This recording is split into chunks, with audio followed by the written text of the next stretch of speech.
Ustadz, apa hukumnya tahlilan atau baca doa untuk orang yang sudah meninggal setiap 7 hari, 40 hari, dan 100 hari, dan seterusnya Ustadz? Ya, Apa dalilnya, baik sunnah ataupun Quran? Mohon sarannya Ustadz. begini. eh, yang terjadi ini adalah, yang pertanyaan ini adalah menggambarkan peristiwa kita hari ini. Iya. Peristiwa kita hari ini bahwa memang sebagian besar masyarakat kita ini melakukan peristiwa-peristiwa tadi ya. Mengadakan tahlilan apakah 3 hari, 7 hari, 40 hari, bahkan ada 100 hari, bahkan ada haul. Haul itu peringatan setiap tahunnya begitu ya. Nah, terkait dengan ini perlu kita kaji secara ilmiah dan mendalam dan penuh dengan rasa ingin mencari kebenaran. Begitu Bukan ya. pembenaran. Bukan pembenaran Baik, begitu ya.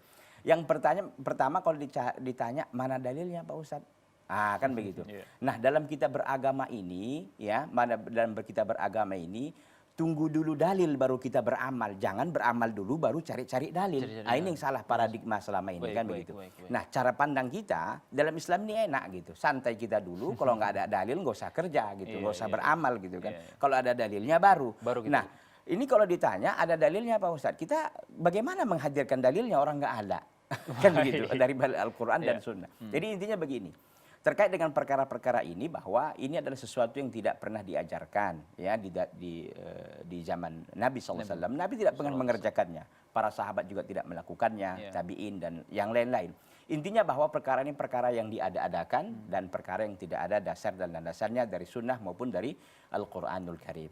Jangan dipaksakan, oh ini kan kata-katanya zikir Pak Ustadz, kata-katanya kan ada dasar berzikir betul. Kan ini baik Pak Ustadz. Ini baik Pak Ustadz begitu, bermodalkan niat baik saja dan bermodalkan ayat-ayat yang umum ya tentang hal itu tidak benar.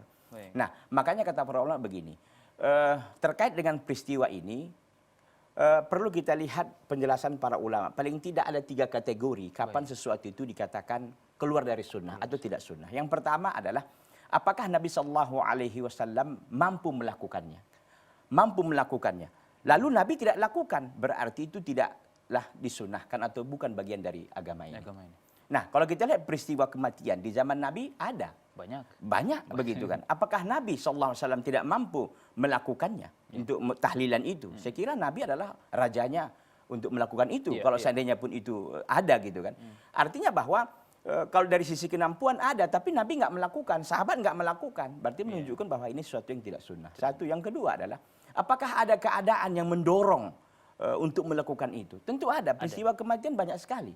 Bahkan istri beliau Khadijah radhiyallahu taala anha dan para sahabat itu meninggal di zaman beliau sallallahu alaihi wasallam. Tapi tidak dilakukan seperti kita pada hari ini sebagian kaum muslim mengadakan tahlilan 3, 7 dan seterusnya begitu. Nah, keadaan yang ketiga, apakah ada riwayat dari Nabi SAW tentang hal itu?